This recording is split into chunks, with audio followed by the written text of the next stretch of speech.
All right, so we're hanging here with Dr. Drew. Dig all the health food laying all over your table here. I know, right? We've Twix? been at this event a number of years. Pop the chips? first time they've ever had Twix here.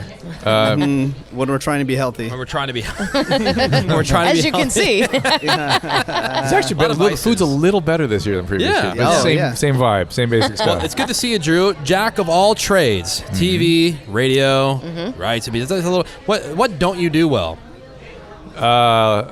Paint. Paint. Paint. Anything with my hands. Bad. Okay.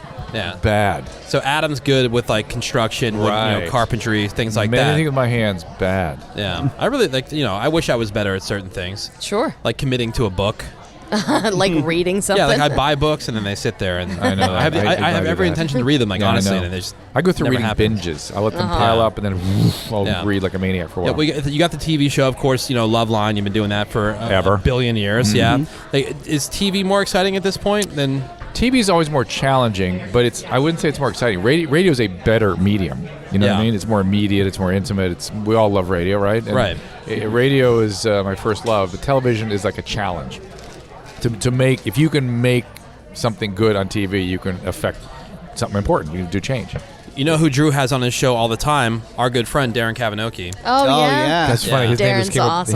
up. His name came up this morning in a pitch meeting. Oh yeah, Really? Guess where?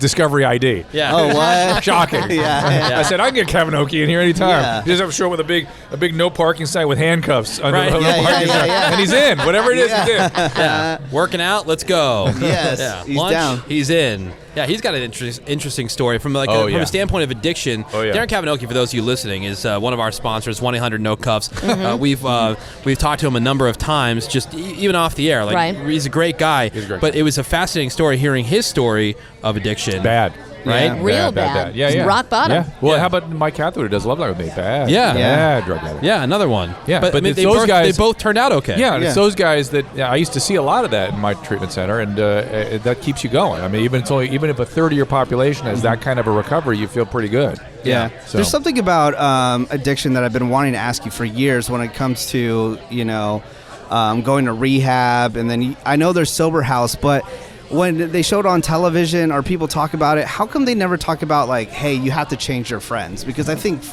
friends can be like a really bad influence, It but that sort of- never comes up. Well, it sort of goes without saying. We'll say, what we'll say aphoristically, we'll say, stay with the winners. Stay with the winners. Stay with the Yeah. winners. You hear us say that all the time. Stay with the winners. People are doing well in their recovery, and guess what? The winners aren't hanging out with the losers. They're not, they're Right. hanging out with the guys that are using. And so stay with the winners. We don't say, if you go to a drag out and go, don't do fill in the blank, it doesn't really work that way. Yeah. And if you say, hey, your friends are a bunch of losers, stay away from them. They'll have some choice words for you in response.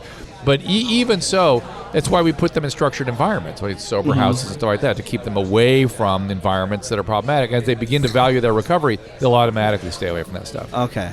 You don't usually tell addicts what they shouldn't do.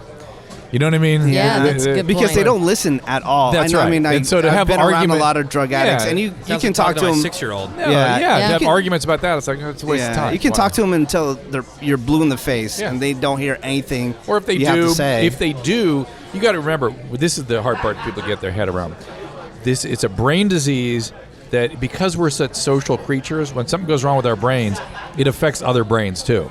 And this disease gets its way by affecting the person with the disease, infecting other people around them. So your brain becomes part of the disease process. They bring you into it. The way I say it is, the perfect model for addiction is the Audrey 2, the plant, and the Little Shop of Horrors. Oh, sure. If you go in the room, you're going in the plant. Yeah. That's it. You're going in the plant. Yeah. Nothing you can do about it. But if you have somebody else there holding you back, that's why that's a sponsor, that's a nurse for me, or somebody. I never see addicts alone because I know I'll go, even with all what I know, it will affect my brain, and I'll go in the plant.